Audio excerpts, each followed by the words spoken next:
হাত না তুলেও দোয়া করা যায়, হাত তুলেও করা যায়, কিন্তু বিষ্ণু বলেন হাত তুলে চাও, কারণ ইন্নাল্লাহা হাইয়ুন কারীম, আল্লাহ বড় লাজুক এবং লজ্জাশীল। বান্দা যখন হাত তুলে ভিক্ষুকের মতো কিছু চায়, ওই হাত খালি হাতে ফিরিয়ে দিতে আল্লাহ লজ্জা লাগে, খালি হাতে ফিরিয়ে দিতে আল্লাহ লজ্জা পান।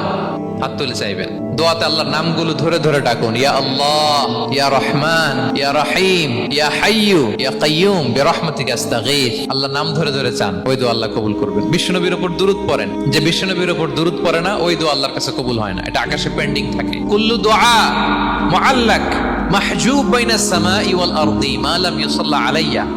বিষ্ণু বলেন সব দোয়া আকাশে পেন্ডিং থাকে যতক্ষণ না আমার উপর দুরূদ পড়া না হয়। মোবাইলে দেখবেন ব্যালেন্স না থাকলে মেসেজ পাঠালে কি হয়ে থাকে, ওটা পেন্ডিং, আবার টপ আপ করলেই সেন্ট। আপনি যে বলেন হুজুর আমার দোয়া কবুল হয় না, কেন হয় না বুঝছেন এবার? হ্যাঁ, নবীর উপর দুরূদ পড়েন নাই তো। আল্লাহুম্মা সাল্লি ওয়া সাল্লিম ওয়া বারিক আলাইহি শুরু করবেন।